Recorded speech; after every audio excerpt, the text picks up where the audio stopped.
selamat siang kepada Ibu Diana Nurul Kamila SMT sebagai dosen pengampu mata kuliah tenaga listrik. Saya Arya Kusuma dari Kampung 2 akan mempresentasikan dan memaparkan materi yang telah kami buat. Di sini judulnya itu adalah rangkaian arus bolak-balik, yaitu gelombang sinusoidal dan pengaruh gelombang sinusoidal pada arus rangkaian.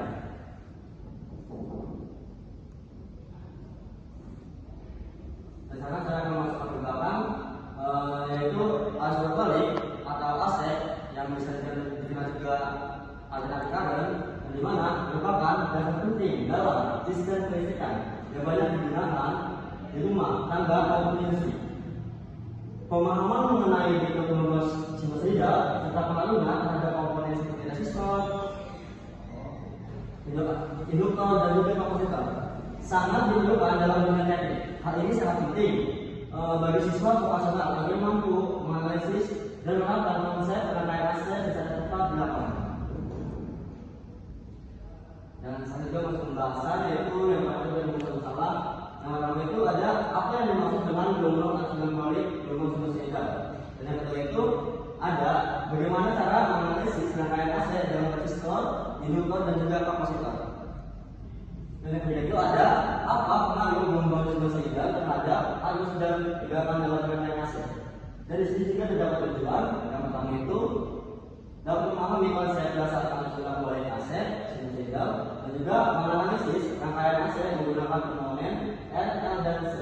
Dan yang ketiga yaitu mengkaji pengaruh bentuk gelombang terhadap relatif arus dan tegangan.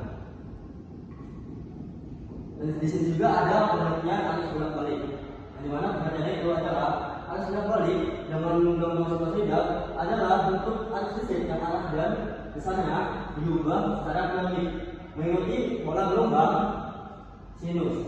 Dalam satu siklus penuh, arus ini mengalir ke satu arah, di mana mencapai nilai maksimum, kemudian berbalik arah dan mencapai nilai maksimum di arah sebaliknya.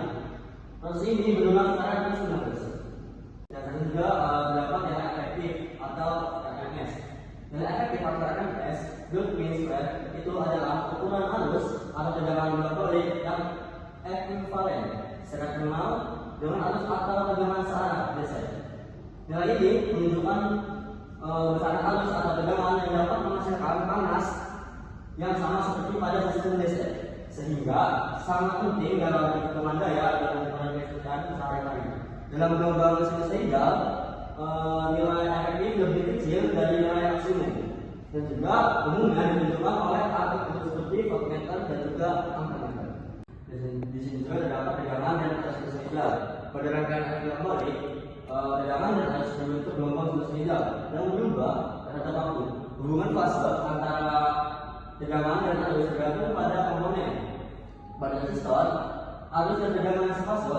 Pada induktor, arus dengan 90 derajat, dan dari tegangan pada kapasitor arus mendahului tegangan 90 derajat. Di mana perbedaan fase ini sangat penting untuk memahami perilaku tegangan atau rangkaian AC. Di sini juga ada rumus, nama itu ada tegangan V sama dengan Vm sin WT. Dan juga ada resistor fase, yaitu IT sama dengan Im sin WT. Dan juga ada arus induktor 390 derajat, ini sama dengan IT sama dengan Im sin WT min 90 derajat. Dan juga ada arus kapasitor yang mendahului 90 derajat sama dengan IT sama dengan Im sin WT plus 90 derajat. Dan di sini juga terdapat pengaruh respon gelombang sinusoidal. Gelombang sinusoidal mempengaruhi hubungan antara arus dan tegangan dalam rangkaian AC. Pada resistor, arus fase dengan tegangan, dan pada induktor arus hingga 90 derajat, dan sedangkan pada kapasitor arus mendahului tegangan 90 derajat. Kombinasi komponen ini membentuk impedansi total yang mempengaruhi besar arus dan sudut fase dalam rangkaian. Dan di sini juga terdapat contoh soal, yaitu soal itu sebuah grafo setup kumparan kimia itu terdiri atas 20 liritan dan kumparan sendiri itu 1 liritan. Jika tegangan primernya itu 110 volt, berapakah tegangan pada kumparan sekundernya? Dan di sini kan diketahui NP sama dengan 50 liritan, VP sama dengan 110 volt, dan juga NS ditanyakan di sini yaitu Vs. Kita jawab menggunakan rumus yaitu Vs per Vp sama dengan Ns per Np. Sama dengan Vs sama dengan Ns per Np dikali Vp sama dengan 100 dibagi 50 dikali 110 sama dengan 2 dikali 110 yang menjadikan hasilnya yaitu 220 volt. Jadi tegangan pada kendaraan sepeda adalah 220 volt. Dan sekarang masuk ke kesimpulan, yaitu jadi dapat disimpulkan bahwa arus bolak balik dengan membentuk gelombang sinusoidal merupakan bentuk arus listrik yang sangat penting dalam aplikasi kelistrikan sehari-hari, yang dimana termasuk dalam sistem distribusi listrik rumah tangga maupun industri. Gelombang sinusoidal memiliki karakteristik yang stabil dan juga efisien untuk mengalirkan energi listrik. Setiap komponen dalam perangkat listrik, AC, resistor, induktor, dan juga kapasitor memiliki perilaku khas terhadap gelombang sinusoidal.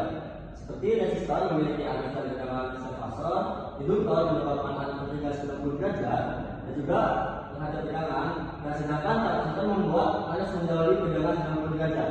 Yang dimana pemahaman terhadap respon gelombang sinusoidal pada rangkaian AC sangat penting untuk analisis dan perhitungan rangkaian, terutama untuk mempelajari nilai impedansi, fase, daya, dan resonansi. Sekian dari kelompok 2, kurang lebih mohon maaf. Terima kasih. Wassalamualaikum warahmatullahi wabarakatuh.